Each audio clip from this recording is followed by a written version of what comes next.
এখন পর্যন্ত দেশে ১২টি জাতীয় সংসদ নির্বাচন হয়েছে। এর মধ্যে ২০১৪, ২০১৮ এবং ২০২৪-এর নির্বাচনকে বলা হয় একতরফা এবং বিতর্কিত। দশম সংসদ নির্বাচনের সময় দায়িত্বে ছিলেন কাজী রকিবউদ্দিন আহমেদ, আর একাদশ নির্বাচন হয়েছে KM নুরুল হুদা কমিশনের অধীনে।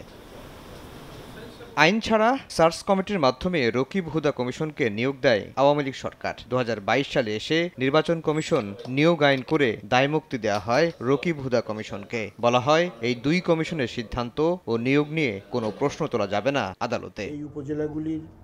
আইনজীবীরা বলছেন, এই দুই কমিশনের অধীনে হওয়া বিতর্কিত নির্বাচনকে বৈধতা দিতেই দায়মুক্তি দিয়েছে সরকার, যা অসাংবিধানিক। তাদের নিয়োগ প্রক্রিয়া যদি আইন অনুযায়ী না হয়ে থাকে, আনকনস্টিটিউশনাল ডিক্লেয়ার হয়ে থাকে, দায়মুক্তি যদি আনকনস্টিটিউশনাল ডিক্লেয়ার হয়ে থাকে, তাহলে তাদের কৃত সকল কর্মকাণ্ডই নেসেসারিলি অনিবার্যভাবে অবৈধ হিসেবে ডিক্লেয়ার করতে হবে।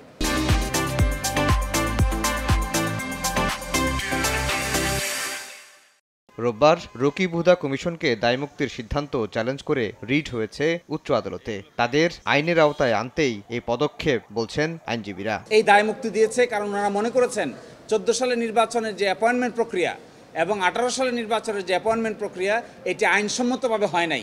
এটি ওনারা মনে করেছেন দেখেই বলেছেন যে এই ব্যাপারে আদালতে কোনো প্রশ্ন উত্থাপন করা যাবে না। আর না হয় দায়মুক্তি দেওয়ার আর কোনো কারণ থাকতে পারে না। নিজেরাই ভেবে নিয়েছেন যে এটি বেআইনি কাজ হয়েছে, এখন এটিকে বৈধতা দিতে হবে। খুব শীঘ্রই এই বিষয়ে শুনানি হবে বলে জানিয়েছেন রিটকারীরা। আফজাল হোসেন, সময় সংবাদ, ঢাকা।